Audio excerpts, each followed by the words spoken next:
सच्चिदानंद भगवान की जय। सद्गुरुदेव भगवान की जय। असली बात तो यह है कि आत्मा का कहीं भी कोई भी इन्वॉल्वमेंट नहीं है। आत्मा बिल्कुल स्वतंत्र है, कुछ करती ही नहीं, कुछ मतलब ही नहीं, लेकिन हमारे अंदर वो साक्षी रूप में बैठी है ना। आत्मा की प्रेजेंस में सब कुछ हो रहा है, इसलिए साक्षी। आत्मा है इसलिए सब कुछ हो रहा है, और बस होता रहता है। आत्मा को कोई उससे आपत्ति नहीं है, आत्मा को उससे कोई खुशी नहीं है, आत्मा चिढ़ती नहीं है, कुछ भी कोई गुण है ही नहीं, इसलिए तो निर्गुण है। सीधी सी बात है कि आत्मा में कोई गुण नहीं होने के कारण निर्गुण है, लेकिन सारे गुणों की वही माँ है। करती कुछ नहीं है, सब कुछ वही। जहाँ तक है की बात है तो सब कुछ आत्मा है, इसलिए उसमें केवल है लगता है के अलावा कुछ नहीं। नहीं भी है, नहीं है भी कहते हैं तो नहीं नहीं लगता है, लगता है। बस आत्मा को इतना ही समझिए कि है तो कैसे है, वो सब जगह है। चाहे जड़ वस्तु है तो भी है, और चेतन वस्तु है तो भी है। चेतन होने के कारण वस्तु नहीं है ना। जहाँ जड़ है वो वस्तु है, जैसे ये भी है तो अगर आप मानो तो ये वस्तु है, मरने के बाद कुछ भी नहीं है। लेकिन जहाँ चेतन होता है वहाँ जीव कहलाता है, इसलिए जीव की बात होती है। और जीव भी मनुष्य को के लिए बोलते हैं। यहाँ पर जब ज्ञान की चर्चा होती है तो जीव मनुष्य को बोला जाता है और आत्मा ब्रह्म को बोला जाता है। और यहाँ ये भी ध्यान रखने की बात है कि जो आत्मा सोई परमात्मा, इसको अलग अलग नहीं कह सकते कि आत्मा अलग है परमात्मा अलग है। जो ब्रह्म है वही आत्मा है, वही परमात्मा है, वही सच्चिदानंद है। निर्गुण के जो गुण हैं वो सच्चिदानंद है, लेकिन गुण नहीं है। वो इस तरह की है कि सत्य है, चेतन है, उसमें नहीं है। वो स्वयं सत्य है, वो स्वयं चेतन है, वो स्वयं ही क्या है, आनंद है। उसमें कुछ भी नहीं है, लेकिन वो उसका ही नाम है। जो आत्मा है वही आनंद है, जो आत्मा है वही चेतन है, जो आत्मा है वही सत्य है, और सबसे ऊपर सत्य है। सत्य ही आत्मा का उचित नाम है। सत्य है आत्मा है नहीं, आत्मा और सत्य एक ही है। सत्य है इसलिए आत्मा है, ये आत्मा है इसलिए सत्य, ऐसे नहीं। सत्य ही आत्मा है, आत्मा ही सत्य है। इस तरह से अब आपका बात है कि जड़ क्या है, सूक्ष्म शरीर क्या है, इसको समझने की बात है। जड़ अगर है तो जड़ ये भी है, जड़ ये भी। आप ये नहीं कह सकते कि जड़ नहीं, ये अभी भी जड़ ही है। जैसे बल्ब है, नहीं जल रहा है तो बल्ब तो है, लेकिन जल नहीं रहा इसलिए बल्ब नहीं है, बल्ब का काम नहीं हो रहा है। ऐसे ही ये जड़ ही है, इसमें चेतन है, मतलब आत्मा है, इसलिए चेतन हो जाता है। ये चेतन क्यों हो जाता है? क्योंकि इसमें आत्मा से संबंध है, आत्मा इसमें अंतःकरण के द्वारा जुड़ी हुई है। जैसे बहुत बार हमने बताया आपको कि जड़ ये भी है, जड़ ये भी है, लेकिन इसमें और इसमें अंतर इतना ही है कि यहाँ अंतःकरण है और यहाँ अंतःकरण नहीं है। अंतःकरण काहे के लिए है? क्योंकि अंतःकरण इस जड़ को सब करा देता है, बता देता है। अंतःकरण का काम है सब कुछ मालूम हो जाना, अंतःकरण के द्वारा सब पता लग जाना, समझ जाना। इसलिए ये समझता है और ये नहीं समझता, लेकिन तब भी ये नहीं समझता। यहाँ समझता चेतन है, लेकिन कहेंगे कि ये चेतन निर्गुण है, ब्रह्म निर्गुण है। चेतन का मतलब ये हुआ कि चेतनता, जहाँ चेतन है वहाँ चेतनता भी है ना। इसी में तो कंफ्यूज हो जाते हैं बहुत ज़्यादा, कि कह देते हैं सब जगह चेतन है। सब जगह चेतन तो है, लेकिन ब्रह्म ही है। चेतन जहाँ चेतनता है वहाँ कह देंगे कि चेतन की चेतनता। चेतनता काहे से? जहाँ चांद है वहाँ चांदनी है ना। जहाँ चांद है वहाँ चांदनी है, लेकिन अंधेरी रात में आत्मा है। उजाली रात में भी है, अंधेरी रात में भी है, क्योंकि उसको रात से, अंधेरे से, उजाले से कुछ लेना देना नहीं है ना। बिजली का तो इसलिए उदाहरण देते हैं कि वो जगत की चीज़ है, तो उससे समझाने के लिए थोड़ा समझ में आता है। लेकिन बिजली के भी सही फिट थोड़ी होती। कोई भी उदाहरण ऐसा नहीं है कि जो आत्मा को बिल्कुल क्लियर समझा सके। आत्मा अपने आप में एक अकेली है, उसको किसी से मिला है ये नहीं जा सकता। थोड़ी बहुत भनक हो जाती है, उसके बाद चिंतन मनन से समझ में आता है। जितना शब्दों में बोला जा सकता है वो सुनने में तो आता है, लेकिन उससे समझा नहीं जा सकता।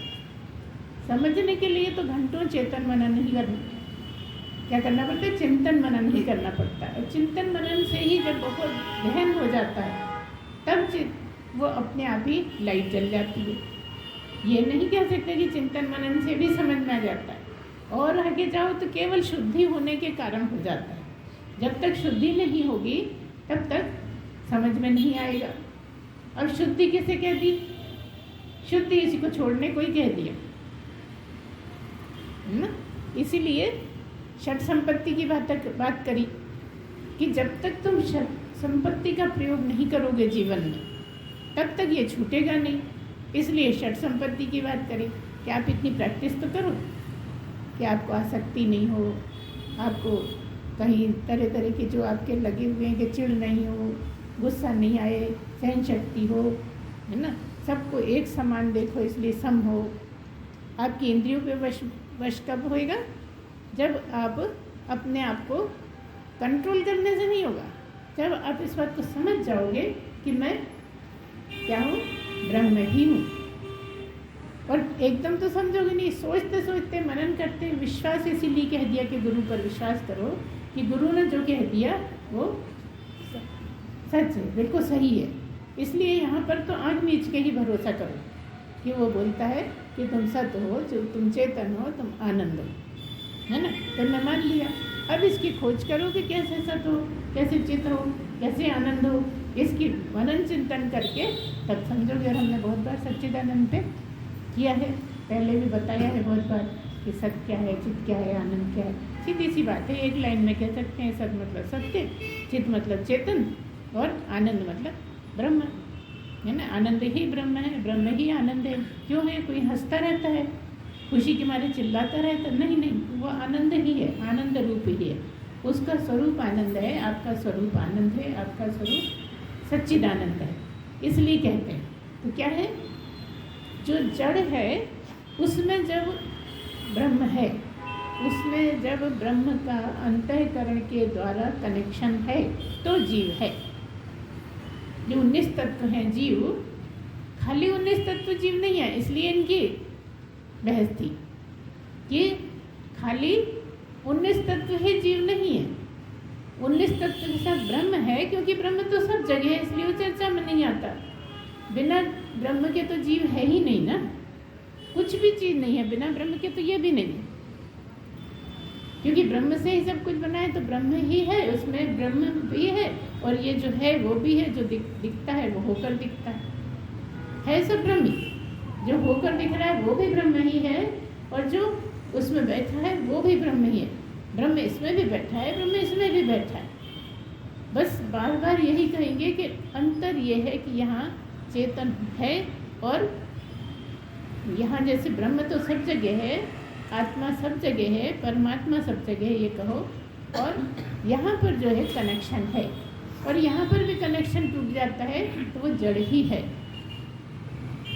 कनेक्शन है तब भी जड़ ही है। कनेक्शन के कारण इसीलिए उदाहरण देते हैं कि जब लोहा आगी में डालते हैं तो लाल हो जाता है, मतलब अग्नि हो जाता है। अग्नि हुआ नहीं है, उसको अग्नि होने का वहम है। वो भ्रम में है कि मैं अग्नि हूँ, जबकि अग्नि नहीं है, लोहा है। इसी तरह से जीव भी जब इसके जीवित रहता है तो इसको यह अहंकार रहता है कि मैं ही हूँ। जीव मतलब यहाँ जीव किससे बोल रहे हैं? शरीर के 19 तत्वों को जीव बोल रहे हैं। कभी भी आप ये नहीं कह सकते ब्रह्म की बात अकेले ब्रह्म की होगी, तभी ब्रह्म बोला जाएगा। तो ब्रह्म मतलब अकेले ब्रह्म। इसलिए जो प्राप्त पुरुष है वो अकेले ब्रह्म ही है। तुम कुछ भी जानते मानते रहो, लेकिन वो ब्रह्म ही है, क्योंकि उन्होंने ब्रह्म को जान लिया है। वहाँ पे रोज और कुछ है ही नहीं, और इसीलिए वो पूज्य होते हैं, क्योंकि ब्रह्म ही हो गए। और ब्रह्म मतलब परमात्मा, परमात्मा सबके लिए पूज्य है। तो जो ब्रह्म है वो उसके साथ और कुछ ना तो संज्ञा है, ना सर्वनाम है, ना विशेषण है, ना कुछ भी नहीं है, ऐसा है। इतने गुणगान करते हैं, आप कहते हैं विशेषण नहीं है। कितने हम करते हैं ना प्रार्थना भगवान की, कितनी ज़्यादा करते हैं कि तुम ऐसे हो, तुम ऐसे हो, हे भगवान तुम सब कर सकते हो, सब कुछ है ना। कुछ नहीं कर सकते, करने वाले तुम। इसलिए जो तुम करते हो उसका फल मिलता है। ठीक से समझिए क्या बोल रहे हैं हम। ये बोल रहे हैं कि वो कुछ नहीं करता। आप कहो फिर कैसे मिलते हैं? आप ही फल स्वयं को देते हो, आप ही भोगते हो, आप ही देते हो, क्योंकि यहाँ पे आप दो रूप में बैठी हैं। एक करने वाली है और एक नहीं करने वाली है। तो नहीं करने वाले की उपस्थिति में करने वाला सब कुछ करता होता है। वो करने वाला कौन है? वो जीव है। और जो देख रहा है उसमें वो क्या है? ब्रह्म ही है। जैसे कहा ना, द्वार सुपर्णा सयुजा सखाया समानम वृक्षम ईशय स्वजाते। क्या कहा कि एक ही पेड़ पर, जो जीव रूपी पेड़ पर, एक ही पेड़ पर दो पक्षी बैठे हुए हैं।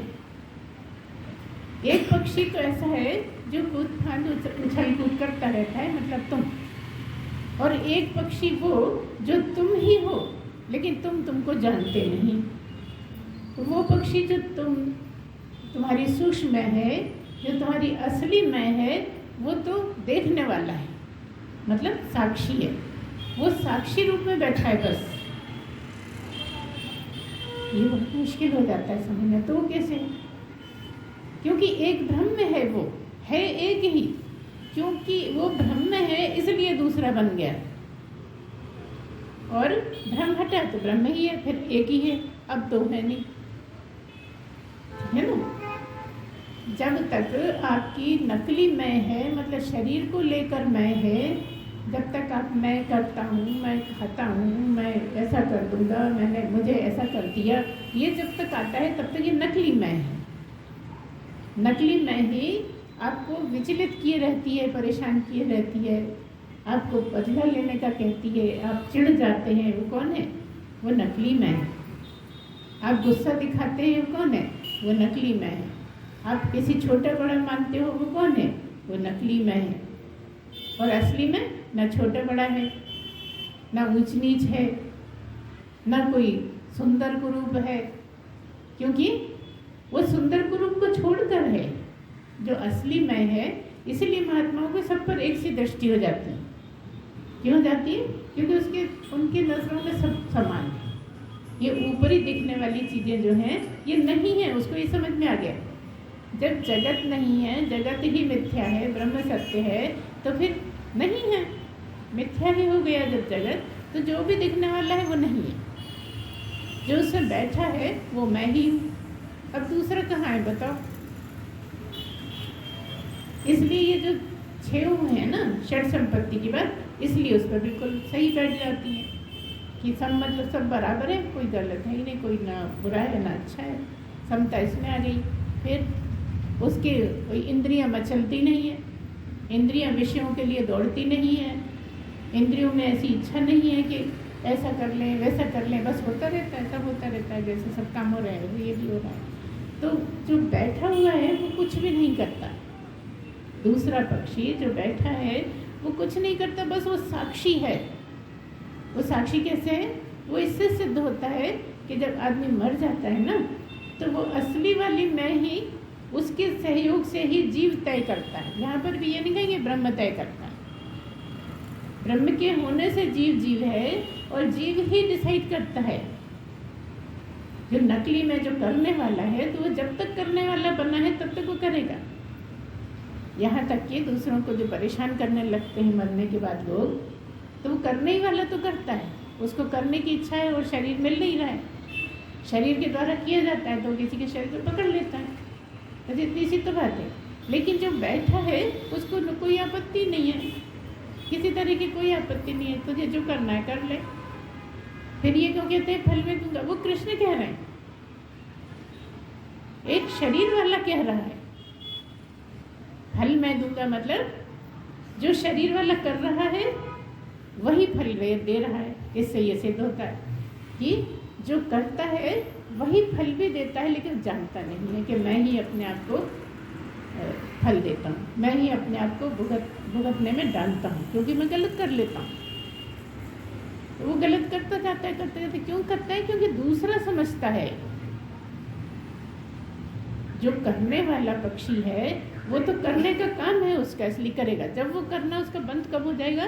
जब वो शरीर को छोड़ेगा, तो करने वाला है ही नहीं। तो जैसे अलग हो गया तो करने वाला ही छूट गया, और नहीं करने वाला जो साक्षी है वही जाग गया।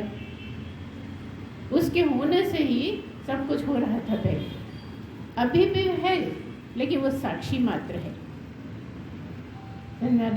कुछ आपत्ति था बोल सकते। इस तरह से जीव में और ब्रह्म में अंतर ये है कि जीव, मुख्य अंतर हमेशा ध्यान रखोगे, जीव में अंतःकरण है। 19 तत्व होते हुए भी अगर अंतःकरण नहीं है तो कुछ नहीं है। इसलिए कभी कभी ऐसा भी होता है कि मन को ही ब्रह्म कह देते हैं, मन को ही आत्मा कह देते हैं। जो आप गानों में इधर उधर पढ़ते हो ना, कई बार मन को ही आत्मा कह देते हैं, कई बार इंद्रियों को आत्मा कह देते हैं, कई बार शरीर को आत्मा कह देते हैं। आपने बहुत सुना होगा, अपने लड़के को कहेंगे कि ये मेरी आत्मा ही है। कई जगह सुनने में आता है, अपने बच्चों को, लड़के को कह देते हैं कि ये मेरी आत्मा है ना। और शास्त्रों को पढ़ो तो ऐसी बात मिलती भी है। तो क्या है? ये कहने भर का है। असली आत्मा वो है जो साक्षी है, जो देखती रहती है। आत्मा से अलग अलग अर्थ, अलग अलग जगह पे अलग अलग अर्थ निकलते हैं, लेकिन जब अकेली आत्मा की बात करेंगे तो वह निर्गुण है, निराकार है, अरूप है, अरंग, बिना रंग वाली है, बेरंगी है। इस तरह से जितने भी है, मतलब जो कुछ नहीं है वही आत्मा है, जिसमें कोई गुण नहीं है वही आत्मा है। तो ये अंतर है दोनों में, है ना। इस तरह से आप ठीक ठीक समझोगे ना तो सब बिल्कुल क्लियर सा है। क्योंकि शुद्धि नहीं हो पाती है इसलिए समझ में नहीं आ पाता है। और शुद्धि इसलिए पहले मोटी मोटी शुद्धि करो, जब मोटी मोटी शुद्धि हो जाएगी तो फिर शरीर छूटने की बारी आई। ऐसे शरीर नहीं छूट सकता, शरीर रोज छूटता है। सोते समय हर दिन आपका शरीर छूट जाता है। छूटने से क्या मतलब? आपको पता ही नहीं है कि मैं शरीर हूँ। जिस समय आपको पता ही नहीं है कि मैं शरीर हूँ तो फिर आप ब्रह्म हैं। लेकिन ब्रह्म होने का इसलिए पता नहीं है कि वो अंतःकरण जो जानने वाला है वही सो गया है, जो आपको खबर देता वही सो गया, इसलिए आपको पता नहीं लगता। तो क्या मतलब है? सोते में भी आप ब्रह्म ही होते हैं, हर दिन ब्रह्म हो जाते हैं, इसीलिए थकान चली जाती है। जब कहीं चोट लग जाती है, बहुत तकलीफ होती है, तो दवाई काहे के लिए देते हैं कि सो जाएंगे, आराम मिल जाएगा। मतलब उतनी देर ब्रह्म होने के कारण फिर से एनर्जी आ जाती है। जो जगत में एनर्जी है, जो शक्ति है, वो एनर्जी आपको मिल जाती है। और जगते में हाय हाय करते रहें तो थकान लगती है। कहीं गए नहीं, चले फिरे नहीं, लेकिन तब भी थकान क्यों लगती है? क्योंकि अंतःकरण ही थकता है, अंतःकरण ही सोता है, अंतःकरण ही जगता है, अंतःकरण ही थकता है, अंतःकरण ही चिढ़ता है, अंतःकरण ही बुराई करता है, अंतःकरण ही सब कुछ करता है। लेकिन करता है इसके सहारे से, है ना। सब कुछ अंतःकरण का ही कारनामा। ये क्यों नहीं कर रहा? इसके पास अंतःकरण है ही नहीं, इसलिए चल नहीं सकता, बोल नहीं सकता, कर नहीं सकता, कुछ भी नहीं कर सकता। और कई बार तो ऐसे भी जीव है जिनके पास अंतःकरण भी और चल नहीं सकते, ऐसा भी हो सकता है। तो इस तरह से आप बिल्कुल क्लियर समझिए कि जड़ क्या है और चेतन क्या है। जहाँ अगर बिल्कुल बेसिक बात करें तो जहाँ समझ में आता है वो चेतन है। क्या मतलब है? चेतन ही हो गया, जड़ को छोड़ के चेतन ही रह गया। और जड़ के साथ है तो चेतन की चेतनता होने के कारण वो चेतन है, ब्रह्म होने के कारण चेतन है। और चेतन के रूप में जब चेतनता आती है तो जीव है। चेतन, जीव में चेतनता है ना। जैसे चांद में चांदनी की रोशनी है ना, ऐसे ही रोशनी के रूप में आप चेतनता समझिए। चेतन बिल्कुल अलग है और चेतनता उसी का जो लगा हुआ है, उसकी प्रेजेंस में जो है वो है। प्रेजेंस तो यहाँ भी है लेकिन ब्रह्म है। कह देते हैं चेतन है, लेकिन ब्रह्म ही है। जहाँ चेतनता है तो चेतन है ना। समझ में आ रहा होगा आप लोगों को, अगर अच्छे से समझेंगे तो सब समझ में आता है कि क्या है। ये शब्द भी इतने सारे क्यों बने, जहाँ जो जिस तरह का काम है उस तरह के शब्द हैं। तो क्या मतलब कि जीव और ब्रह्म, जैसे अभी हमने बताया कि लोहे को आगी में पटक दिया तो वो लोहा जो है अग्नि हो नहीं गया। अग्नि में पटकने के कारण अग्नि इतनी ज़्यादा उसको लगी कि वो अग्नि का रूप धारण करके उसको ये भ्रम हो गया कि मैं अग्नि ही हूँ। लेकिन अगर अग्नि है तो ठंडा होने के बाद तो लोहा है, और अग्नि भी ये समझ रही है कि मैं लोहा हूँ, क्योंकि वहाँ कोयला नहीं है वहाँ पर भी। जबकि अग्नि भी नहीं समझ सकती, लोहा भी नहीं समझ सकता, दोनों जड़ है। लेकिन समझाने के लिए, उदाहरण देने के लिए आत्मा का, इसलिए ऐसी बात करती, तादात्म्य हो गई। ये जो जीव है ये समझने लगा कि मैं ही चेतन हूँ, क्योंकि ब्रह्म को तो जानते ही नहीं, और मैं करके सब करने लगा। जैसे कि अगर बिजली का उदाहरण देते हैं, जैसे कहा गया कि फिलामेंट, जो बताया अभी गया आपको कि फिलामेंट है जो सिर्फ एक बारीक से तार रहती है ना, वो तार ऐसी धातु के बने होते हैं जो जैसे लोहा गर्म हो जाता है ऐसे वो लाइट आने में चमकने लगते हैं। लेकिन वो जो तार हैं उससे जुड़े हैं,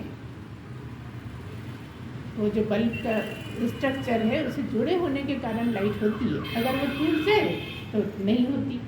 अगर वो फिलामेंट जरा सा भी टूट गया फिर नहीं जोड़ सकते, फिर आप ऐसे कर करके थोड़ी देर अगर लगा लोगे, उसे टच होता रहेगा तो चलेगी, और टच होना बंद हो जाएगा तो फिर बंद हो जाएगा बल्ब। ऐसे ही अंतःकरण का है कि अंतःकरण है इसलिए ये बल्ब जलता है, और अंतःकरण नहीं है तो नहीं जलता, फिर जड़ ही है। जैसे सोफा है, जैसे टेबल कुर्सी है, इस तरह का रहता है। तो इस तरह से ये बात बिल्कुल साफ साफ समझ में आती है कि अंतःकरण ही जीव, इसलिए कई बार अंतःकरण को ही जीव कह देते हैं, जीव के लिए अंतःकरण ही बोल देते हैं, है ना। अब ये बड़ा कंफ्यूजिंग रहता है कि कभी भगवान के लिए मतलब ब्रह्म के लिए बोल देते हैं, कभी ब्रह्म के लिए मन का भी आ जाता है, क्योंकि बीच की चीज़ है ना। मन जो है शरीर के और ब्रह्म के बीच की चीज़ है।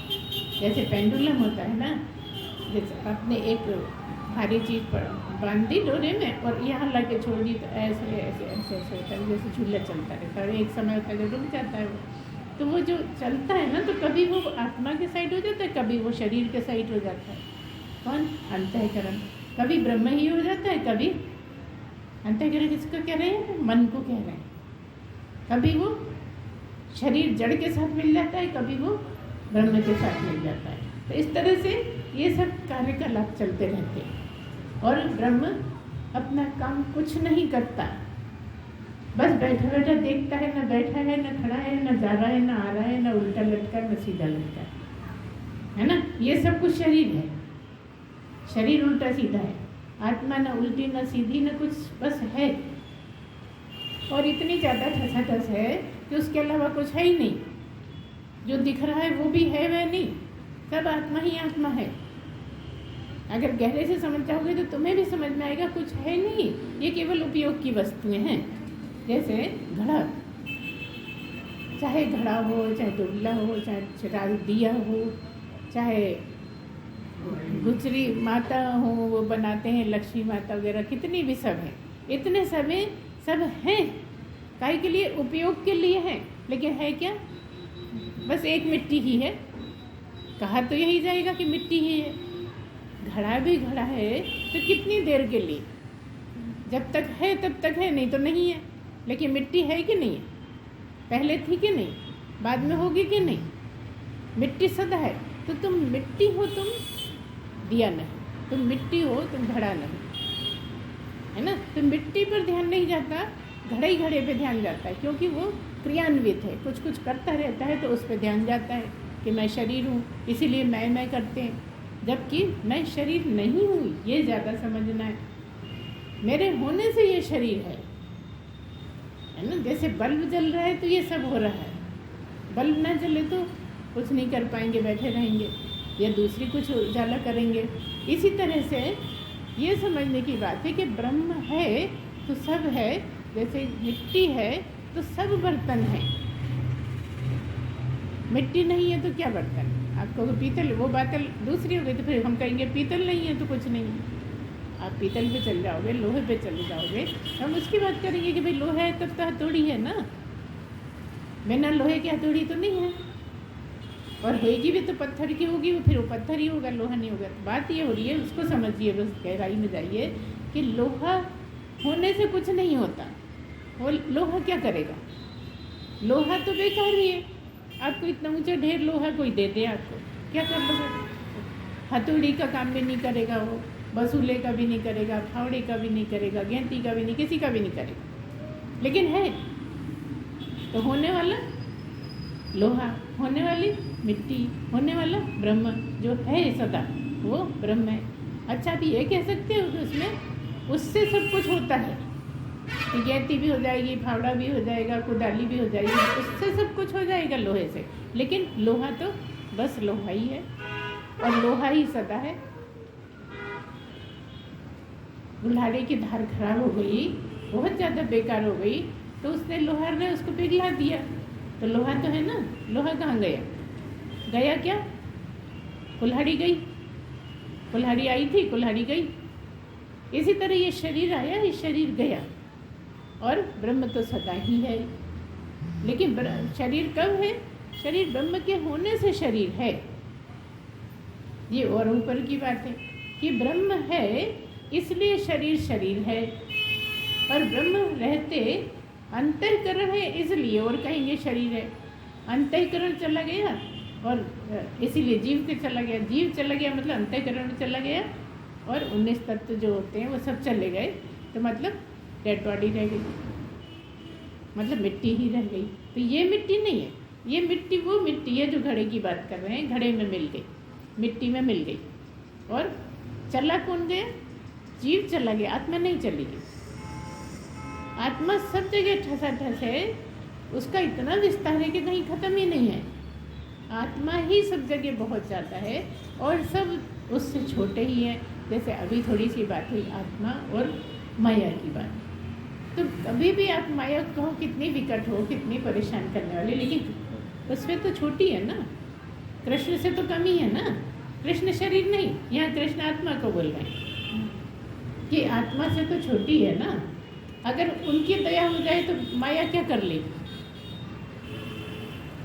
अब आप कहोगे कि उसमें तो है ही नहीं, उनके उसमें तो कृपा ही नहीं है। लेकिन इसीलिए तो गुरु की आवश्यकता है। गुरु की आवश्यकता ही इसलिए है कि गुरु कुछ नहीं करता, परमात्मा ही जब गुरु में बैठती है तो कुछ करने वाली हो जाती है। अंतःकरण से जुड़ के वो जो उसने तैयारी करी है, जो उसने तपस्या करी है, वो जो उसने शुद्धि करी है, वो उसके होने के कारण वो काम हो जाता है उसका, क्योंकि अब तैयारी पूरी है। आपको आग जलानी है, अब तो गैस वगैरह हो रही है, पहले लकड़ी इकट्ठी करो, माचिस नहीं होगी तो आगे कहाँ से जलाओ? ठीक है, आप लकड़ियाँ जिसके उस टाइम पे करते थे, लेकिन जो असली चीज़ें जो चाहिए उससे ही तो होगा ना। आगी तो होगी तभी तो लकड़ियाँ जलेंगी। पहले आगी ले आते थे, पड़ोस से ले आते थे आगी, बहुत पहले की, तुम लोग का पता नहीं, तुम लोग टाइम नहीं, हम लोगों को बहुत शुरू में हमारी दादी होती थी ना, वो 24 घंटे आगी रखती थी चूल्हे में जला। हाँ, हमेशा राख में अंदर दबी रहती थी आगे। और जब हम लोगों को ज़रूरत होती थी किसी भी घर को, तो उनके हाथ से एक जरिया में रख के ले आते थे और फिर चूल्हा जलाया करते थे। तो आगी है इसलिए वो जल पा रहा है, बिना आगी की आगे नहीं चलती। ऐसे ही परमात्मा है इसलिए सब हो पा रहा है, और परमात्मा कहीं नहीं है ऐसा कोई तो संभावना नहीं है। लेकिन परमात्मा के होते हुए शरीर चेतन हो जाता है, वो किसका काम है? अंतःकरण। इसलिए अंतःकरण को बिल्कुल नहीं भूलना है ना। अंतःकरण ही होते हुए भी कुछ होता नहीं, मतलब परमात्मा होते हुए भी अगर अंतःकरण नहीं है तो कुछ भी नहीं हो पाता। जैसे इसमें नहीं हो रहा, जैसे किसी भी चीज़ में नहीं हो सकता, किसी भी जीव में नहीं हो सकता। जीव पूरी तरह जीव कब है? जब आत्मा है, और आत्मा तो हमेशा रहती है 24 घंटे। तो जब सो रहा है तब भी है, आत्मा ब्रह्म, तो सोते में भी है, लेकिन कनेक्शन नहीं है, उतनी देर कनेक्शन नहीं है। कई बार जैसे कोई सो रहा है, अब बहुत हिलाती हो तो भी नहीं जगता। क्या मतलब? जब कनेक्शन नहीं हुआ। जगेगा, सुनेगा, समझेगा कब?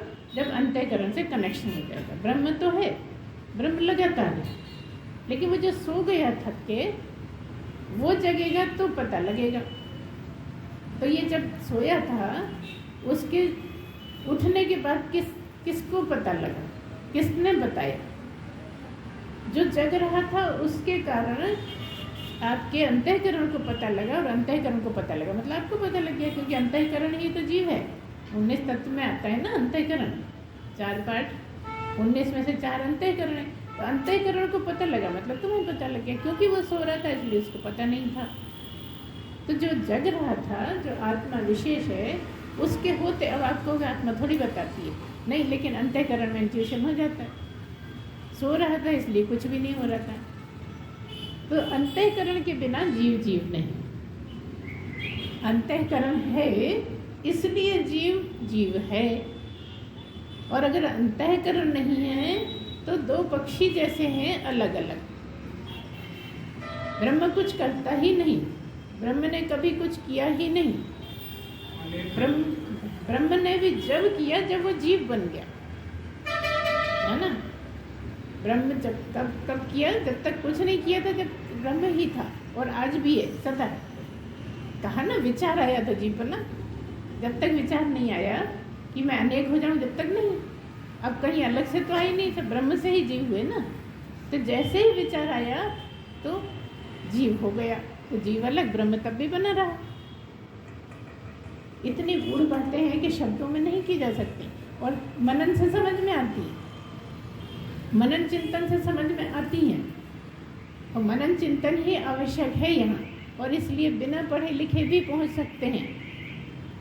ये बात समझने की है ना, कि जो बिल्कुल ही नहीं पढ़े वो कैसे पहुँच जाते थे पुराने जमाने, क्योंकि उनका मन शुद्ध हो जाता था, वो बिल्कुल निष्कपट हो जाते, उनको कोई चालाकी नहीं, कोई मक्कारी नहीं। इसीलिए जो सरल लोग होते हैं वो पहुँच जाते हैं। जो चतुर चालाक हैं, तरह तरह की उन्होंने कलाएँ सीख ली हैं, जीने की कलाएँ, वो नहीं पहुँच पाते, क्योंकि वो जब तक वो सब नहीं छोड़ेंगे तब तक शुद्धि होगी नहीं, और जब तक शुद्धि होगी नहीं तब तक ब्रह्म को समझ नहीं पाएंगे। इसलिए बड़ी टेढ़ी खीर है ये समझने के लिए। ब्रह्म सब कुछ समझ में आता है, लेकिन ब्रह्म समझ में नहीं आता, और ब्रह्म समझ में आ जाता है तो वो बोलने में नहीं आता। बोलने में क्यों नहीं आता? अगर बोलने में भी आ जाता तो सब बोलने लगते वैसे, है ना। बोला नहीं जा सकता, इसलिए पता लग जाता है कि कहाँ तक की यात्रा है आपकी। उस बोलने में देखो हम क्या कह रहे हैं कि बोला नहीं जा सकता, और बोलने में ही समझ में आ जाता है। बताओ, बोलने वाला तो कुछ भी नहीं बोल रहा बेचारा, तब भी समझ में क्यों आ जाता है? तो इस तरह से। और आपने क्या पूछा? जीव और ब्रह्म में अंतर हो गया, और जो आपने पूछा वही पता लग गया सभी कुछ। और आपका जो कहा स्पष्ट करिए तो वो भी कि ब्रह्म और जीव बिल्कुल अलग अलग। अब क्या बात है, वो हमने बोल दिया आपको कि द्वासुपर्णा से यूजा सखाया समानम वक्षम परिशस हो जाके तयोर अन्य पित्पलम स्वादत्य नशनन्यो अभिचाक्षिति, वो हम बोल चुके आपको कि वो जो अन्य पक्षी है वो सब कुछ करता रहता है, और जो एक साक्षी है वो तो बस एक जगह है बैठा है, ऐसा भी नहीं कह सकते। यहाँ पर ही है, इस शरीर रूपी वृक्ष में एक पक्षी जो बैठा है, जो साक्षी है, वो है ब्रह्म। और एक जो कर रहा है, जिसको तुम मैं कहते हो, वो उसको कभी खाना है, कभी जाना है, कभी करना है, कभी लड़ना है, कभी रोना है, कभी हंसना है, लगा ही रहता है लगातार, है ना। और लेकिन जो बैठा हुआ है वो ब्रह्म में, वो कुछ करता नहीं। तो जब आपकी ये भावना हो जाए कि मैं कुछ करता ही नहीं, देखो सब कुछ कर रहे, लेकिन जब भावना ये हो जाती है कि मैं कुछ नहीं करता, तो एक हो जाते हैं दो से। दिखने में दो नहीं है, समझने के लिए दो हैं। ब्रह्म ही है, लेकिन दो क्यों हैं? क्योंकि मैं करूँगा, मैं जाऊँगा, मैंने ऐसा किया, भगवान की कसम, भगवान अलग हो गए, मैं अलग हो गए, है ना। वो जब शुद्ध होगा तो कसम खाएगा ही नहीं। कभी देखना तुम जो सिद्ध पुरुष होते हैं या होने वाले होते हैं, वो कभी कसम खाएंगे ही। कसम की जरूरत ही नहीं। कसम की जरूरत कहाँ है? जहाँ झूठ है वहाँ कसम की जरूरत है। ना तो कसम पे विश्वास करेंगे और ना हमने जीवन में कभी कसम नहीं खाई। कोई कितना ही कह दे, ना हमारी ना तुम्हारी, किसी के कसम नहीं। बोलने का ही विरोध था हमारे परिवार में। तो इस तरह से समझने की इतनी ही बात है कि जैसे तरह तरह की बहुत सारी मिट्टी है, बहुत सारे बर्तन हैं, लेकिन पीतल है सब में, या स्टील के हैं तो स्टील सब में। तो मुख्य स्टील है कि कटोरी है? हाँ, स्टील है ना, तो फिर से कटोरी बन जाएगी। और स्टील नहीं है तो कुछ नहीं है।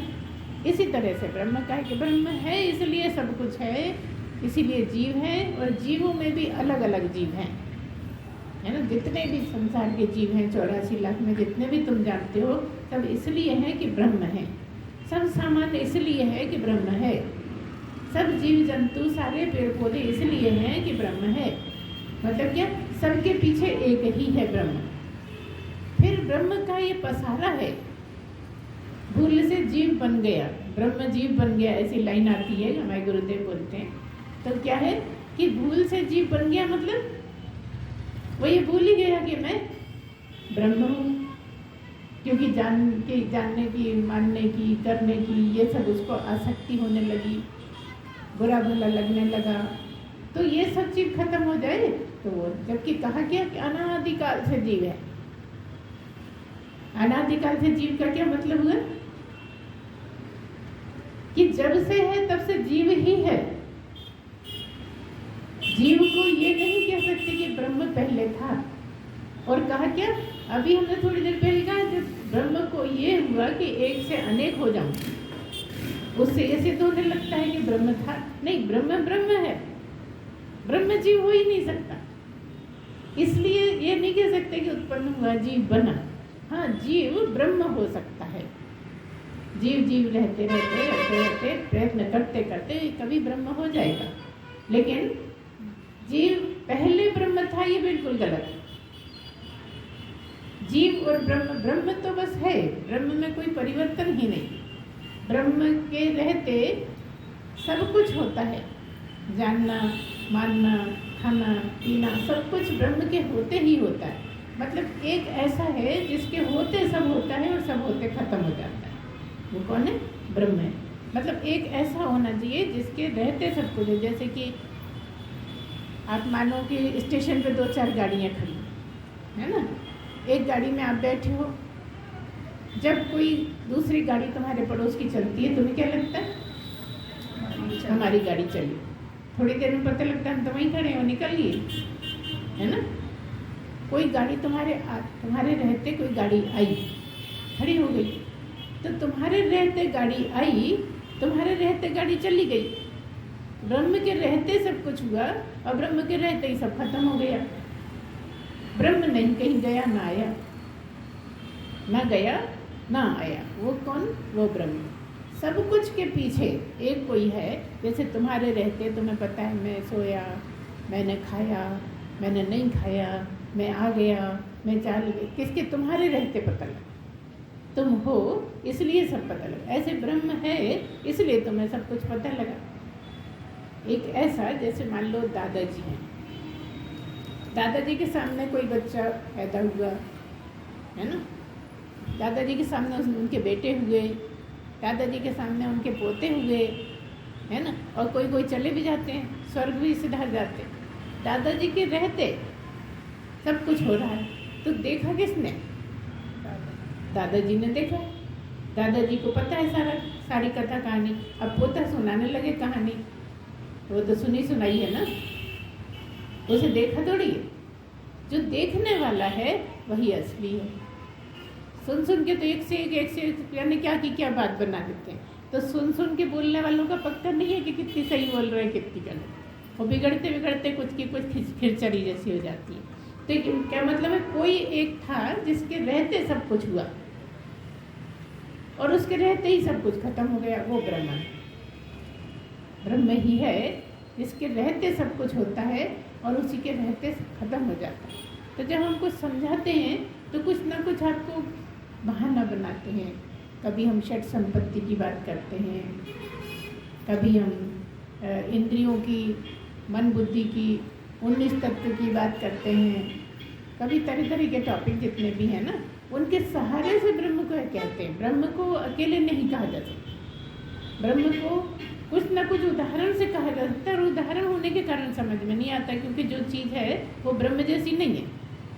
दुनिया में ब्रह्म अपने आप में एक अकेला है, उसका उदाहरण किसी से दिया नहीं जा सकता। हम ज़बरदस्ती देते रहते हैं कि शायद कुछ लाइट जल जाए, तरह तरह के उदाहरण ढूंढ के होते रहते हैं, और अपने आप कौन जाती बिजली अपने आप आ जाते हैं उदाहरण, और उससे आपको समझाने के प्रयत्न होता है, थोड़ा समझ में आता भी है। अगर उसको सुनने के बाद अच्छा चिंतन मनन किया जाए तो लाइट जल सकती, लेकिन हमारे पास फुर्सत नहीं है ना, बाकी सब करने की फुर्सत है, चिंतन मनन की बिल्कुल फुर्सत नहीं। ऐसा लगता है ये फालतू काम है, ये चिंतन मनन क्या करना है, बोला वो है तो है, सब क्या करना है उसको, तो नहीं करना है तो फिर नहीं होना है और करने को कुछ है नहीं। चिंतन मनन के लिए क्या करोगे बताओ? ना हाथ उठाना है, ना हाथ रखना है, ना सिर्फ आंखें खोलना है, ना आंखें बंद करना है, ना जीभ चलाना है। बातें करने के लिए जीभ चलानी पड़ती, चिंतन करने के लिए क्या करना है? ना पलक झपकने की ज़रूरत है, झपको तो भी ठीक है, नहीं झपको तो भी ठीक है, बस आपका चिंतन वहाँ होता रहे। तो चिंतन के पीछे जो खड़ा है ना, वो कभी कभी समझ में आ जाता है। जो चिंतन कर रहा है वो आपको समझ आता है वो मैं ही हूँ। असली में चिंतन करता कुछ नहीं, फिर आपको वो ये गलत बोल दिया, वो करता कुछ नहीं। वो जो जीव है वही ब्रह्म हो जाता है। जीव ही ब्रह्म हो गया कि क्या मतलब? ब्रह्म ब्रह्म रह गया, बाकी अलग हो गए, वो नहीं गया। जीव में जो ब्रह्म था वही अलग हो गया, क्या मतलब? बाकी सब छोड़ दिया उसने, और छोड़ा है नहीं, अभी भी दिख ही रहा है ना, सब कुछ चल रहा है। इस तरह से बड़ा बारीक विषय है जो समझने में दिक्कत तो आती है। इसलिए ये जागृत स्वप्न सुषुप्ति के बिना नहीं समझा जा सकता। कोई गुरु सारे जीवन सुनाते रहते हैं, लेकिन इसकी चर्चा बिल्कुल छेड़ते ही नहीं। जागृत स्वप्न सुषुप्ति भी छेड़ना पता नहीं है या क्या बात है। हमने देखा यहाँ पर भी बहुत बोलते रहे, जब तक सुना बहुत बोलते रहे, क्योंकि हम तो जागृत स्वप्न सुषुप्ति को बहुत समझे थे गहराई से गुरुदेव से। तो जब हमने जागृत स्वप्न सुषुप्ति सुनाई तो लोगों ने बड़ी उनसे जाके शिकायत कर दी, तो बड़ी आपत्ति हुई, जबकि जागृत स्वप्न सुषुप्ति को समझे बिना कोई भी नहीं समझ सकता। क्योंकि जो जागने वाला था वो कौन था? तुम ही थे ना, सोने वाले भी तुम ही थे और सपना देखने वाले भी तुम ही थे। जब तुम सो रहे थे तो तुम ही सो रहे थे, तुमने कहा मैं सो रहा था, मैं, है ना? और जो जगने वाला वो तो जग रहा था। और जब तुम सपना देख रहे थे तो तुम कहते हो कि मैं सपना देख रहा था, लेकिन किसके होते सपना देख रहे? कौन था? तुम तो सो गए थे। जिसको तुम दिन भर मैं कहते हो वो तो सो रहा था ना। लेकिन अंतःकरण तब भी सोया नहीं था, आधा सोया था, आधा जग रहा था, आधा सोया हुआ था। तो अगर तुम सपना देख रहे थे और तुमने उठ के सब सुनाया, तो वो कौन है जो था वहाँ? वो जगने में था कि नहीं था? जगते में था कि नहीं था? और सोते में था कि नहीं था? और सपने में था कि नहीं था? वो कौन? वो तुम ही, आत्मा। सही है, आत्मा कहो, ब्रह्म कहो, साक्षी कहो। लेकिन साक्षी जो मतलब ब्रह्म के रूप में जो साक्षी है वही सपना देख रहा था ना, और वो तुम वही। लेकिन जब जगे तो किसने कहा कि अच्छे सोए? अंतःकरण ने कह दिया, और ब्रह्म से अंतःकरण को पता लगा जगते ही, क्योंकि उससे कनेक्शन है। अंतःकरण का ब्रह्म से भी कनेक्शन है और शरीर से 19 तत्व से भी कनेक्शन है। तो जैसे ही जगह कनेक्शन होते ही तो खबर मिल गई, मतलब मुझे ही खबर मिल, किसी को देनी नहीं है। मैं ही मैं हूँ और मैं ही ब्रह्म हूँ। क्योंकि ब्रह्म में कुछ भी नहीं होता, इसलिए मैं जग तो रहा था। मैं तो सोता भी नहीं, जगता भी नहीं, बस हूँ, मेरी प्रेजेंस है, मेरा होना है बस। तो मैं जो जग रहा था, जब कुछ भी नहीं था उसमें, तो मुझे कैसे पता लगे? जब अंतःकरण जगा तो मुझे पता लगा। ये भी गड़बड़ लगती है बात कि ब्रह्म को क्या पता नहीं है। नहीं, ब्रह्म ने जीव को बताया, ब्रह्म से जीव को पता लगा। ब्रह्म का कनेक्शन, जैसे ही कनेक्शन हुआ लाइट जली। कनेक्शन नहीं था तो लाइट नहीं थी। जब हम पंखे से बताते हैं कि बीच में वायर है, इधर पंखा है, इधर लाइट है, थोड़ी देर के लिए आप खटके को भूल जाओ, तो जैसे ही वायर से कनेक्ट हुआ पंखा, भले ही था कमरे में रखा था, लेकिन कनेक्शन नहीं था तो नहीं चल रहा था। बिजली भी थी तुम्हारे घर में और पंखा भी था, लेकिन कनेक्शन ना होने के कारण नहीं चलता था। तो जैसे ही कनेक्शन हुआ वैसे ही चलने लगा। तो जैसे ही अंतःकरण के होते कनेक्शन हुआ तो पता लग गया कि मैं अच्छा सोया, है ना। तो जगते में कहा तुमने, उठकर कहा कि मैं अच्छा सोया। सोते में क्यों नहीं पता था? क्योंकि अंतःकरण भी सो गया था। असली सोने वाले तुम नहीं, अंतःकरण है, क्योंकि तुम तो ब्रह्म हो। तुम सोते नहीं, जगते नहीं, मगर सोते कौन है? अंतःकरण सोता है। अच्छा, हम जग रहे थे, अगर हम सोते नहीं है तो हमें पता लगा। हाँ, तुम्हें पता लगा था, ब्रह्म रूप में ही तो हो तुम। इसको तो मान रखा है ना। ये तो लोहा है, अग्नि नहीं। लोहा ही है, तो लोहा अग्नि था, तब उसने लोहे ने अपने को अग्नि मान लिया था, है ना, मान लिया था ना। ऐसे ही ब्रह्म का इससे कनेक्शन है, इसलिए ये अपने आप को ब्रह्म मानता है। मतलब चेतन, यहाँ चेतन कहेंगे कि ये अपने आप को चेतन मान लेता है। ये ब्रह्म नहीं, ब्रह्म को मान ले तो कुछ ढूंढने को है ही नहीं, जानने को कुछ है ही नहीं। वो जैसे ही इससे मिला, कनेक्शन हुआ, तो कहने लगा मैं हूँ, मैं जा रहा हूँ, मैं खा रहा हूँ, मुझे बुरा लग गया, कहते हैं ना। तो क्या हुआ? जगते में भी तुम ही थे। इन तीनों बातों से क्या सिद्ध होता है कि जगते में भी तुम ही थे और सोते में भी तुम ही थे, और बीच में सपना देखा वो भी तुम ही ने देखा, है ना। तो ये तीन जो थे ये तो आए गए, तुम तो साक्षी रहे ना। जैसे रेलगाड़ी तुम्हारी प्रेजेंस में आई गई, तुम्हारे रहते ही सपना आया, तुम्हारे रहते ही जागृति हुई, तुम्हारे रहते ही अब हम ये माइक पकड़े नहीं, तुमको गुरुदेव के तरीके से बताते हैं, कभी बताएंगे, वैसा माइक होएगा ना तो कोई। तो क्या मतलब है? जैसे कि हमने इसमें 3 गठान लगाई। पहले एक गठान लगाई, मान लो जागृति, शब्दों में ही समझा रहे, वो जागृति थी। फिर जब जागृति गई तब या तो सपना आया या गहरी नींद आई, दूसरी गठान आ गई। वो एक गठान को जागृति मान लो, वो चली गई तो आया स्वप्न या सुषुप्ति। दूसरी गई तो तीस। कभी ऐसा नहीं हुआ कि स्वप्न और सुषुप्ति एक साथ हो। कभी ऐसा नहीं हुआ कि जागृति और सपना एक साथ हो। ठीक से समझना क्या कह रहे हैं?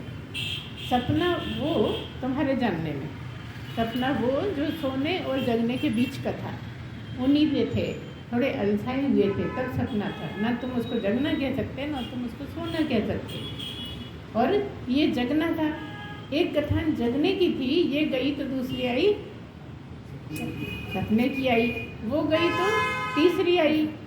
कभी ऐसा हुआ कि 2 गठान एक साथ हो, कभी ऐसा हुआ कि तीनों सब चीजें एक साथ हो। लेकिन तुम सब में रहे, तो तुम चौथे ही तो हुए, तुम चौथे हुए ना। तो जो जगते में था वो भी तुम था। तो तुम अगर मान लो कि तुम कपड़ा हो, तो एक गठान थी तब भी कपड़ा था, दूसरी गठान थी तब भी कपड़ा था, ये है ना, और तीसरी गठान बांधी तब भी कपड़ा था। तो कपड़ा ही तो मुख्य है, गठाने तो पहनी है, गठाने पहनी है, उतारी है। शरीर तो पहना है, उतारा है।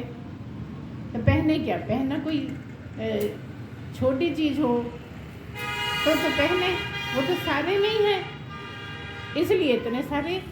और इनसे भी कितने भी गुने हो जाए ज़्यादा, अभी 8 अरब हैं, कहते होने वाले हैं, अभी हुए नहीं, 7 अरब थे अभी तक। अब इतनी जनसंख्या बढ़ गई है कि 8 अरब तक पहुंच रही है दुनिया की जनसंख्या, लेकिन सब ब्रह्म में ही है, ब्रह्म एक ही है। तो यहाँ यूनिट के हिसाब से एक एक मान लेते हैं, है नहीं एक, सारे में एक ही है, लेकिन इतने सारे हो गए, एक ही अनेक में बंट गया, एक ही निद्रा में भी चला गया, तो क्या कौन ब्रह्म चला गया? वो जीव चला गया जो अपने आप को कहता था, जिसने बंधन, कर्मों के बंधन बांध रखे थे, जो झूठ बोलता था, जो चालाकी करता था, जो चोरी करता था, मक्कारी करता था, वो जीव। और जीव ऐसा भी जो कुछ भी नहीं करता था, और जो ऐसा कुछ भी नहीं करता था वो ब्रह्म ही है, आधा पहले से ही है, इसलिए उसको होने में देर नहीं लगती। अब जो आदत है उसको छुड़ाना मुश्किल है, ये मुश्किल है ना, कि आदत है, मैं बहुत चाहता हूँ, मान लो मैं चोरी करता हूँ और मैं बहुत चाहता हूँ मैं चोरी छोड़ दूँ, लेकिन पर बस आदत से मजबूर, कहीं भी जाता हूँ कुछ उठा लेता हूँ थोड़ा सा, कौन देख रहा है, कौन नहीं, ढूंढेंगे तो ढूंढते जाएंगे, कौन हमसे आके बोले, है ना। ऐसा हमने देखा है कि बहुत अमीर भी हो जाते हैं तो भी चोरी से बाज नहीं आते, बहुत पैसा भी हो जाता है तो भी कहीं जाएंगी महिलाएं कुछ उठा लेंगी। अब उनको ये तसल्ली नहीं कि अब हमारे पास काहे की कमी, पहले हमें बहुत परेशानी थी, हमारा गुजारा नहीं होता था तो हम चुरा लिए, क्यों नहीं आता दिमाग, अब हम क्यों चुराएं, कम से कम अब तो कर्म नहीं बढ़ाए, अब तो हम समर्थ हैं, लेकिन तब भी आदत से मजबूर, इसलिए आदतें नहीं छूटती। अगर पक्का निर्णय कर लें, पक्का सोच लें तो चोरी भी छूट सकती है, और झूठ बोलना छूट सकता है, चिढ़ना तक छूट जाता है, किसी से कोई जलन नहीं होती। जब ये समझ में आता है कि मैं ब्रह्म ही हूँ और ब्रह्म में ये कुछ है ही नहीं, तो क्यों होगा।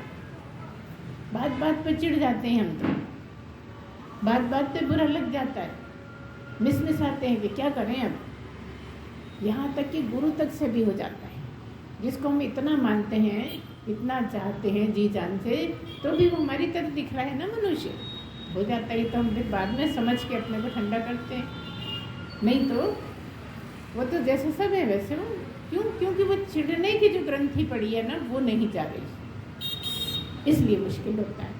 तो अगर इस जन्म में खाली ये दृढ़ निश्चय भी कर लेना कि अब हमें नहीं करना है, और पूरे प्रयत्न से लग जाएं, तो कितनी भी परेशानी आ जाए, भूखे मर जाएं, लेकिन चोरी नहीं करेंगे, तो फिर अगले जन्म आपका बहुत बढ़िया हो जाएगा, फिर आप करोगे ही नहीं। और ये सब करते हुए आप कहो कि पहले कोई चांस नहीं, तो पाया उन्होंने है जिन्हें बहुत ज़्यादा गड़बड़ करते हुए भी एकदम निश्चय कर लिया अब नहीं करना, चाहे मेरी जान चली जाए, अब नहीं करे तो इस जन्म में भी पा लेते हैं। ऐसे भी लोग हुए हैं। कौन?